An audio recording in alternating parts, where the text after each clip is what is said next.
This dream was in early 2010. This is Reactivated Sailor, and I've decided I'm going to read this dream. Like I said, it is probably 6.5 years old from early 2010. But since I've been watching a few videos about nuclear attacks in Russia and that sort of thing, I thought I would go ahead and read it. Things in the world, at least where this dream takes place, seem dark and dismal, and I live in Tulsa.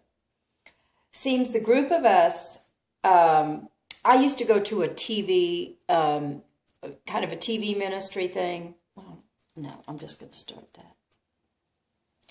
Hi, this dream is from early 2010, so it is probably 6.5 years old. Once again, this dream is from early 2010. In this dream, things in the world, at least where this dream takes place, which seems to be my hometown, Tulsa, seem dark and dismal.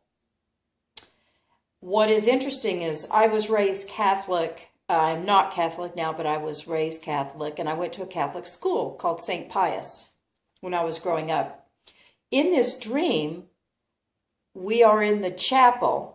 A group of us people are in the chapel at St. Pius, but it's not a Catholic church anymore, really. It's actually a man and a woman from East India, a married couple that seem to be pastoring this little group in the chapel.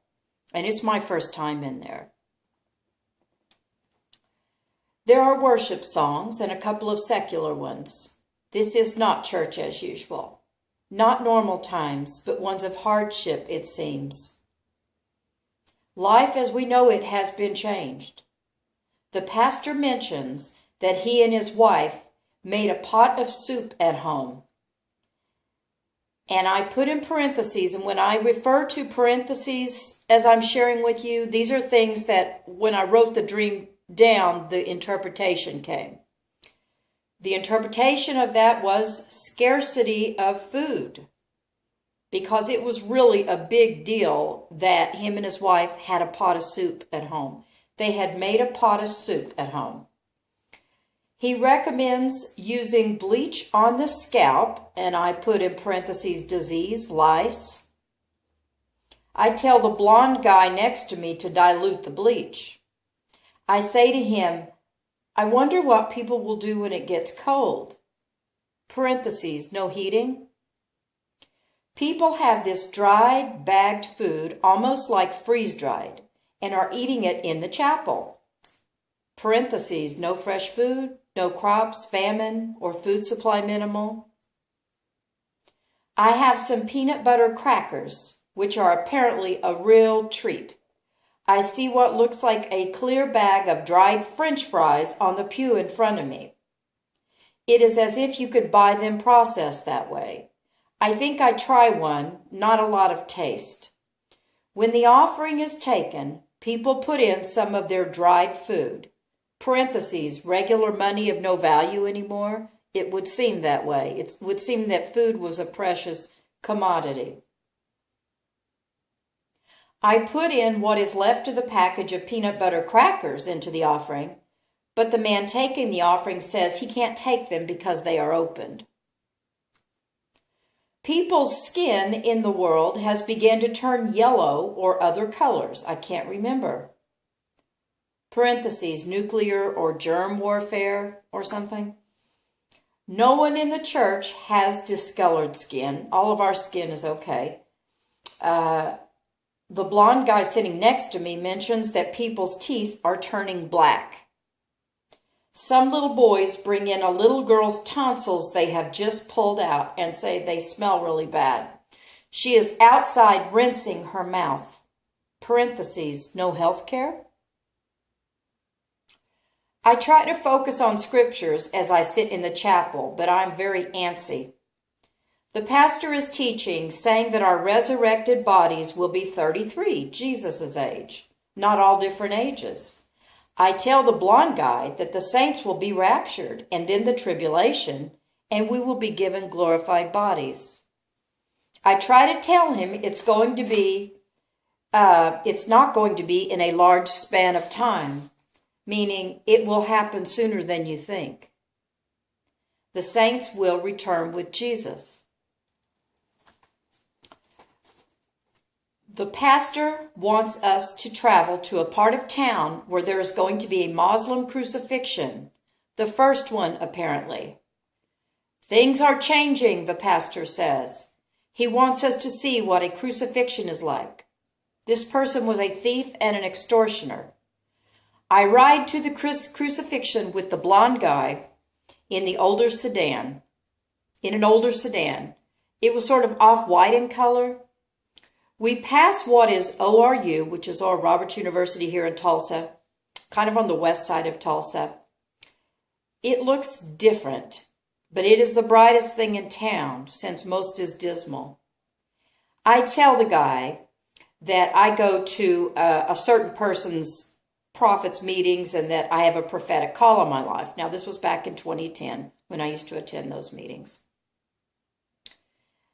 And that the prophetic voices are saying something is coming in the spring. I think he might have been an off-duty policeman, because when we arrived at the street where the event will take place, a policeman walks up and starts talking to him.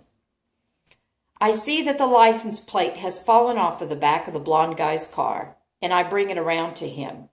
And I tell him to lock the doors because I'm leaving my purse in the car.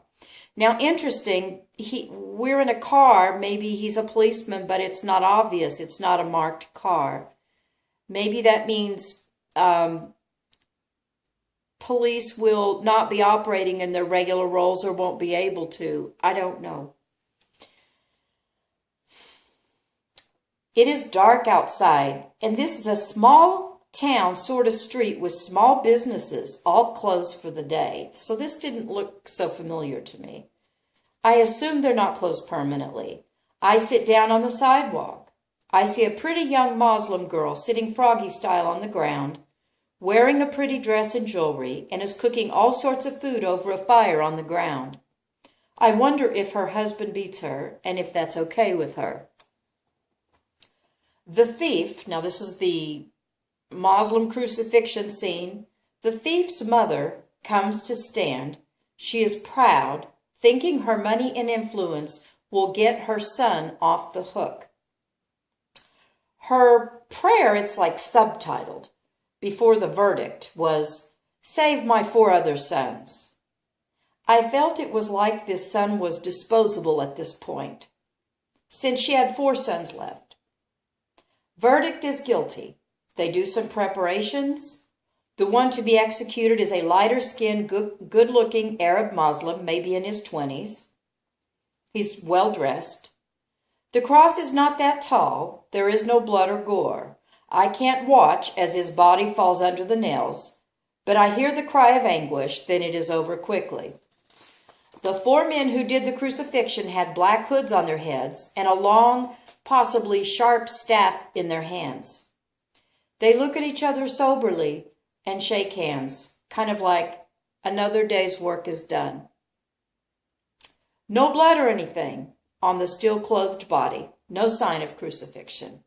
The body, slumped down at the bottom of the small cross, is then wrapped.